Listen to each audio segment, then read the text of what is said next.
ওরে আমার বন্ধুরে, ওরে আমার বন্ধুরে, ওরে আমার বন্ধুরে, ওরে আমার বান্ধবীরে, ওরে আমার বান্ধবীরে, ওরে আমার বান্ধবীরে, ওরে আল্লাহর গোলাম রে, ওরে আল্লাহর গোলাম রে, ওরে আল্লাহর বান্দিরে।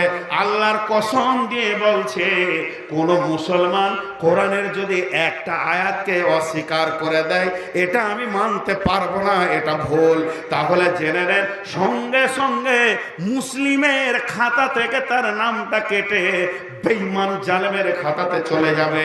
তাহলে আল্লাহ এতগুলি বক্তব্য দিলে যে ওই জমিটা কোন কোন জায়গায় কিভাবে বিলি হবে, তাহলে এখানে তোমার ব্রেনের কোনো মূল্য নাই, এখানে তোমার মগজের কোনো মূল্য নাই। তুমি যার নামে কালেমা পড়েছ, ও যেমন বলেছে তুমি 500 বিঘের মালিক হও, তুমি ডিহি বাড়ির মালিক হও, তুমি গলির মালিক হও, বাগানের পুকুরের মালিক হও, ওই মালিক তুমি যার গোলাম, সে যতটা পরিমাণ যাকে যাকে বলেছে মরার পরে সে বিনিময় হবে।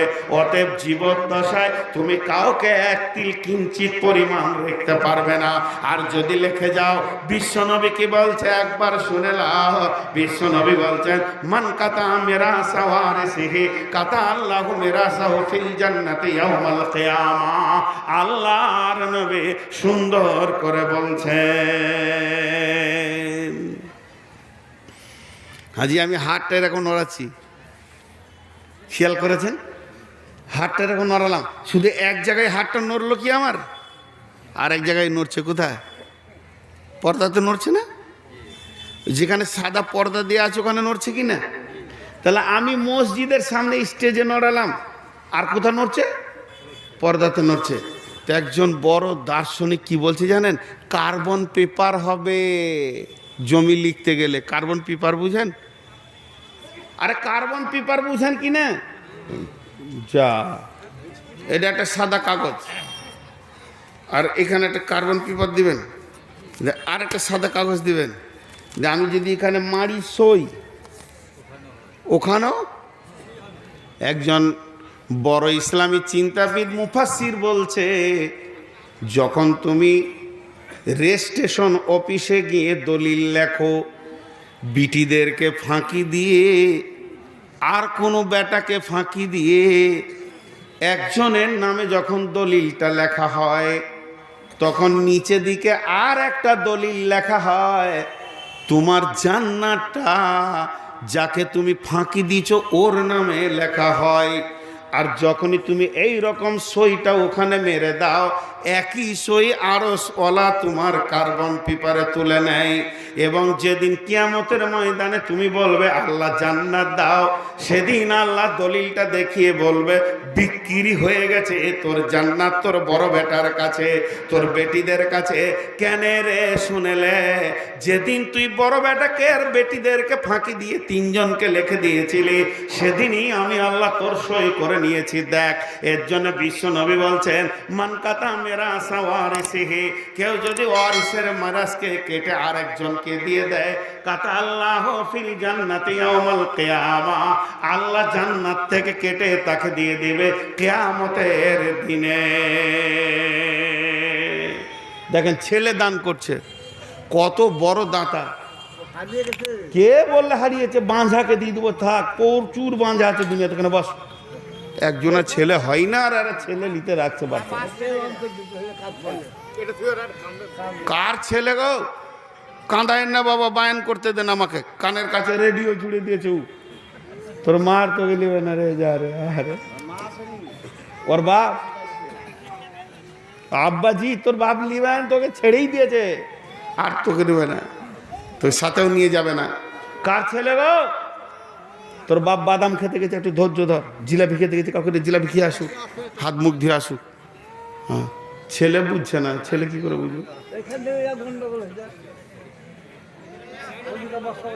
কার ছেলে? ভাই আপনাদের বিরক্ত লাগছে নাকি? আপনাদের এইদিকে ফাঁকি বেড়ে জমি লেখা লোক আছে? নাই নাই, বুঝেলেন? জীবিত জাহান্নামী ঘুরে বেড়াইছে।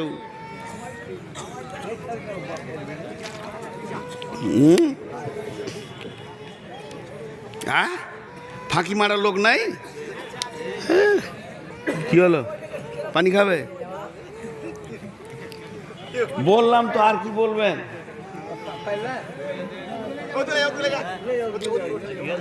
এই আসছে আসছে, তুই বস, তোর আব্বা বাথরুম টাথরুম গিয়েছে, মসজিদে আছে, বস, আসবে খুনি। এই কার ছেলে নিয়ে যান। তো আমার দিকে খেয়াল, আপনাদের বিরক্ত লাগেনি তো বিষয়টা? জান আর মাল, এই দুটো বিষয়ে কথা বলছি, আর অন্য কোনো বস্তুর আজকে বিষয় ধরিনি। এই দুটি হিসাব কিয়ামতের মাঠে দিতে হবে। তো আল্লাহ তাবারক ওয়া তাআলা ওর জান্নাতকে কেটে দিয়ে দিবে। লাভ কি হলো? উপের গায়ে এসে চোপা চালাবে, বন্ধুদেরকে বলো ছোট বেটাকে দিয়ে দিলাম, পারছে না কাজ মাজ করতে, ভালো করলি, ওর মতোই মাথা মুটা গুলো বলবে ভালো করলি।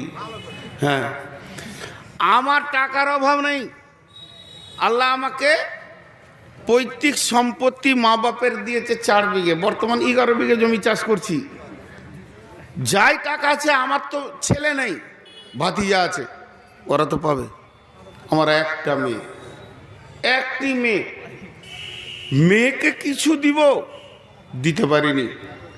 6 জন আলিম নিয়ে গেলাম, 6 জন আলিম, কতটা পরিমাণ দিতে পাবো? তারা যতটা বলেছে অতটা দিয়েছি, যেমন কার তেমন আছে। আমি মরবো, ভাতিজা নেবে, কারণ আল্লাহ যেখানে কোরআনে হক মেরে দিয়েছে ওইখানে আমার কলম চালানোর ক্ষমতা নেই। এর জন্য আল্লাহ বলছেন, ইন্নাল্লাহা আশতারা মিনাল মুমিনিনা আনফুসাহুম ওয়া আমওয়ালাহুম বিআন্না লাহুমুল জান্নাহ ইউকাতিলুনা ফি সাবিলিল্লাহি ফায়াকতুলুনা ওয়া ইউকতালুনা ওয়া'দান আলাইহি হাক্কান ফিত তাওরাতি ওয়াল ইনজিলি ওয়াল কুরআন ওয়া মা আওফা বিআহদিহি মিনাল্লাহি ফাস্তাবশিরু বিবাইকুমুল্লাযী বা'য়াতুম বিহি ওয়া যালিকা হুয়াল ফাওজুল আযীম। হযরত ওসমান গনি রাদিয়াল্লাহু তাআলা আনহু, হযরত ওসমান গনি যেদিন বিশ্বনবী বললেন সব নিজের নিজের মালকে জমা করে দাও, হযরত আবু বকর সমস্ত মালটা দিয়ে দিলেন।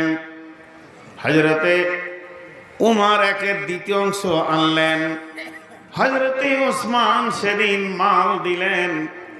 একদিন মালের অভাব, নবীজি বললেন যাও ওসমানের কাছে জিহাদের সামগ্রী প্রয়োজন আছে, কিছু মাল ওখান থেকে জমা করো।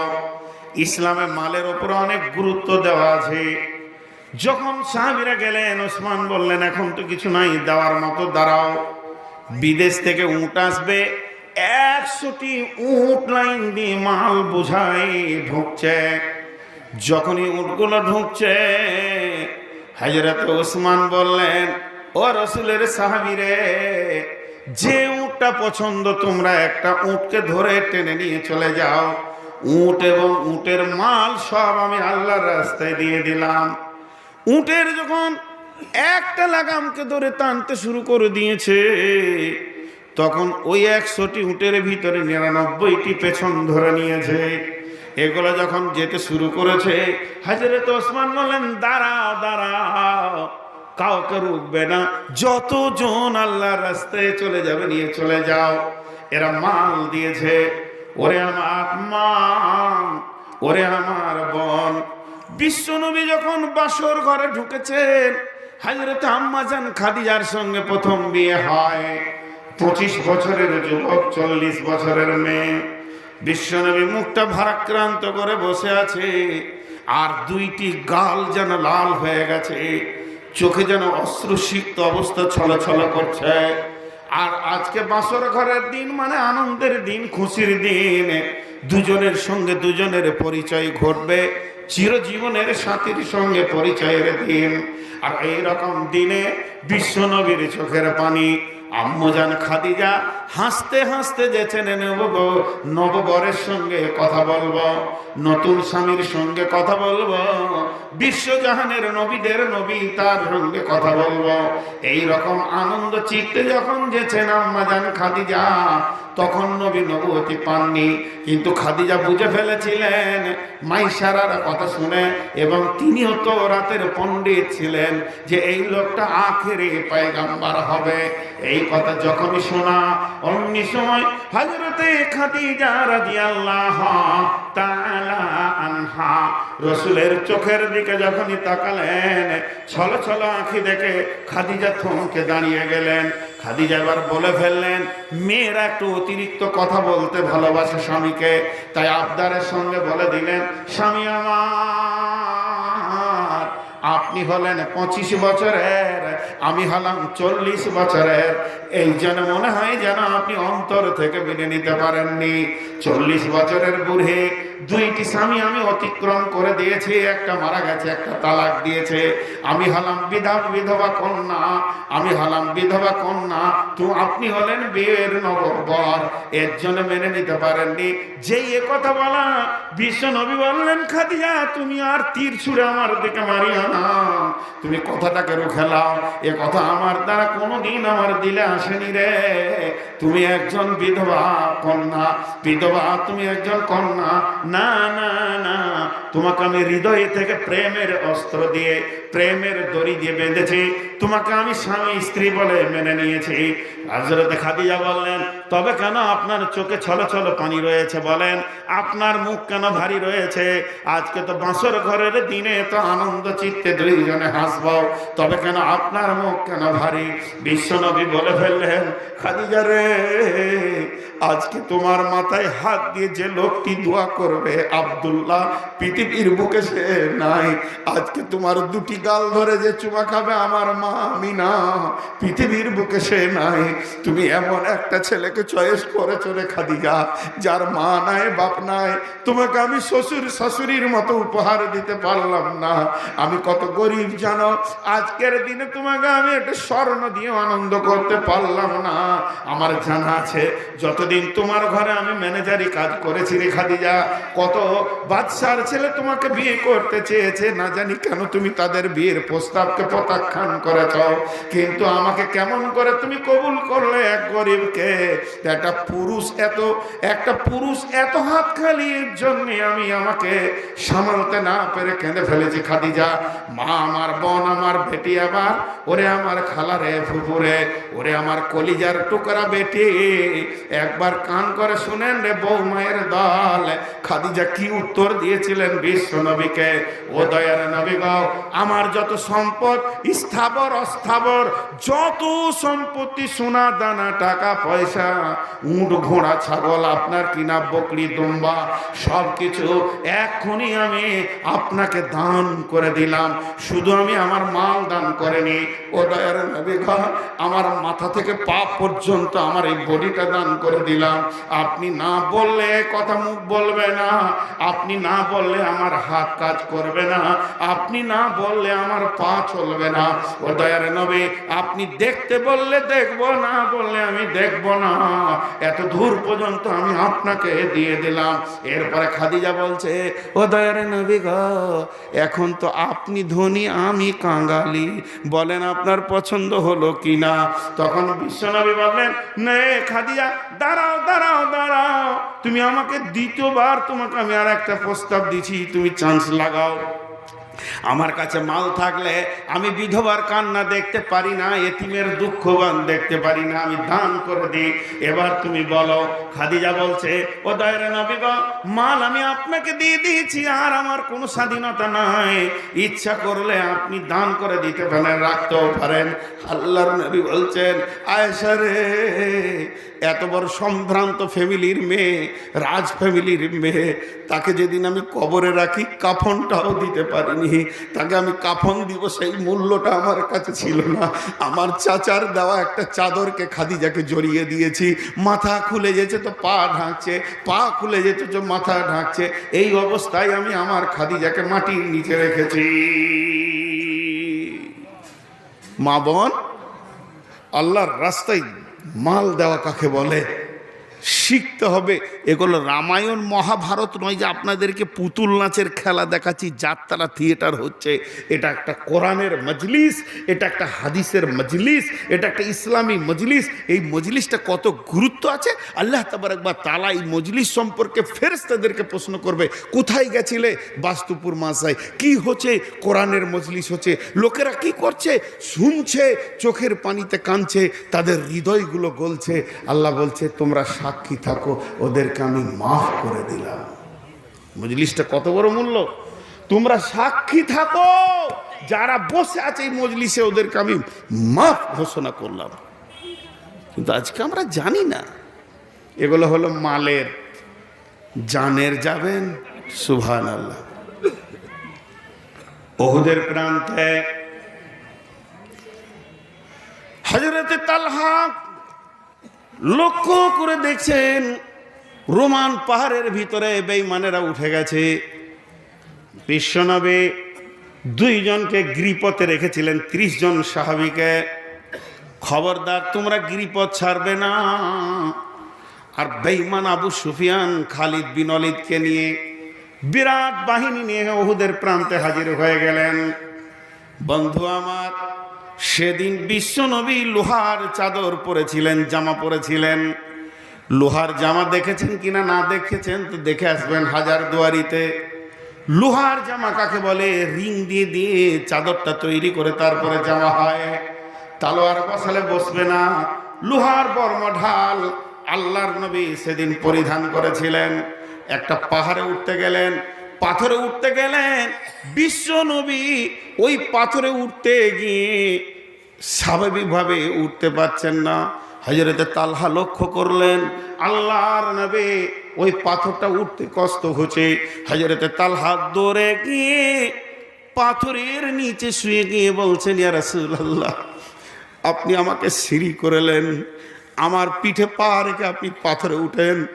বিশ্ব নবী যখন তার পাটা আবু তালহার পিঠে রাখলেন, তালহার পিঠে পা রেখে যখন পাথরে পা দিলেন, নবীজির জবান থেকে বের হলো কত বড় দোয়া, আল্লাহ তালহা তুমি জান্নাতকে ওয়াজিব করে নিলে।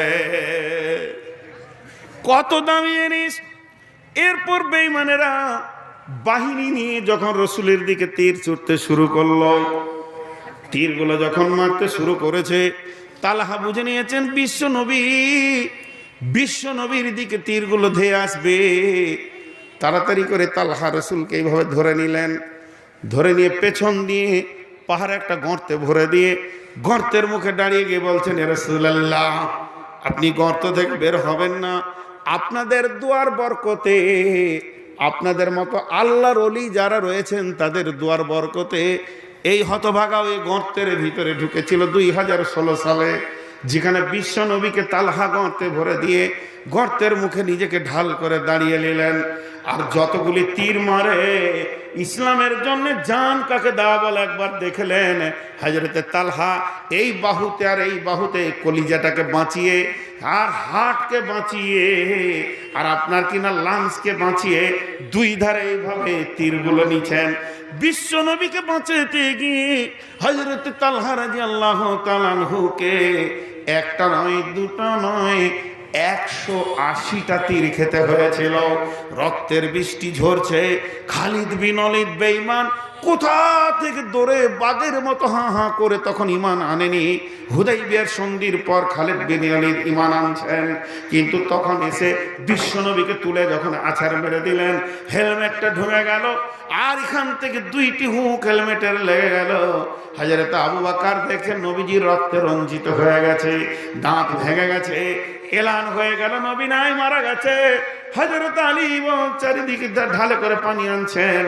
হযরতে ফাতেমা খেজুরের পাতাগুলোকে গুঁড়া করে করে নবীজির ক্ষত জায়গায় লাগাচ্ছেন। এমন সময় হযরত আবু বকর রসুলের একটা মাথায় হাত দিয়েছেন, একটা গর্দনে, আর দাঁতটাকে রেডি করেছেন, হুকটাকে টেনে বের করবে।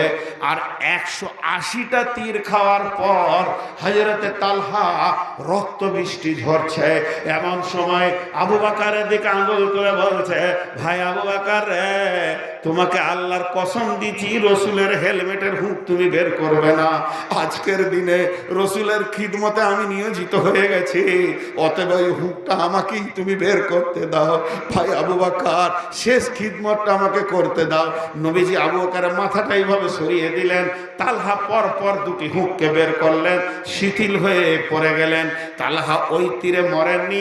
বেশ কিছুদিন পর হযরতে তালহা যেদিন পৃথিবী থেকে বিদায় নিলেন, জানাজা পড়লেন কে? জানাজা পড়লেন আখেরি পয়গম্বর নবী মুহাম্মদুর রাসূলুল্লাহ সাল্লাল্লাহু আলাইহি ওয়াসাল্লাম। জানাজা পড়ার পর দাফনের দিকে লাশ চলছে। সাহাবী রাদিয়াল্লাহু তাআলা মাজমাইনেরা মাটি দেওয়ার জন্য গোরস্থানের দিকে যেতে শুরু করেছে। এমন সময় আল্লাহর নবী তালহার দাফন দিলেন। দাফন হয়ে গেল, মাটি হয়ে গেল, বিদায়ের পালা পড়েছে। বিশ্বনবী কত বড় কথা বলছেন ভাইরে আমার। বিশ্বনবী তখন আল্লাহর দিকে মাথা উঁচু করে বলছে, আল্লাহ, তোমার আখেরি পয়গম্বরের একটা আরজি তোমাকে মেনে নিতে হবে। এ আল্লাহ, আমি আখেরি পয়গম্বর তোমার কাছে একটা আরজি করছি তালহার জন্যে। যেদিন ইসরাফিল সুর ফুঁকবে আর তোমার তালহা যেদিন কবর থেকে উঠবে কিয়ামতের মাঠে, ও দয়াল মাবুদ গো, সেদিন আপনি তালহাকে দেখে মুচকে হাসবেন, আর আমার তালহা আপনাকেও দেখে হাসবে। কত বড় দোয়া, কত বড় দোয়া! কখন পেয়েছে? যখন 180টা তীর খেয়েছে। আমরা গায়ে কাদা লাগাবো না। একটা মাদ্রাসা করতে গিয়ে হুঁটরে পড়ে যাব মাঠে রাতে, কোথা ভিক্ষা করতে গিয়ে, এ কাজ আমরা করব না। ওগুলো বোকারা করে, গাধারা করে। জি, আমি একটা কথা মাঝে বলে নিচ্ছি, 5 মিনিট আপনাদের কাছে ভিক্ষা চাইছি, 5টা মিনিট, তারপরে জান দিয়ে কাকে বলে আরেকটা আপনাদের সামনে তুলে ধরবো। মানে সাহাবীর ঘটনা আপনারা যদি ধৈর্য ধরে শুনেন তো ইনশাল্লাহ আমি চালিয়ে যাচ্ছি, কিন্তু মাঝে 1 মিনিট কথা বলে নি। শালা কার তরফের কুটুম? বিবির না আপনার? বিবির। শ্বশুর বিবির তরফের কুটুম। শালি কার তরফের কুটুম? বিবির। আর আপনার মামাতো ভাই আপনার, আপনার চাচাতো ভাই আপনার। আবার বিয়াই এসছে, তাহলে বেটির তরফের কুটুম, বেটার তরফের কুটুম। আপনার ঘরের একটা তরফ ধরে কুটুম হয়, কথাটা বোঝাতে পারলাম? আর আপনার ঘরে একটা ওস্তাদজি খায়, এ কার তরফের কুটুম? আহা, আপনি একবার মনে মনে করেন। একটা ঘটনা আপনাকে বানিয়ে বানিয়ে বলছি, এটা কোনো জায়গায় ঘটে নাই।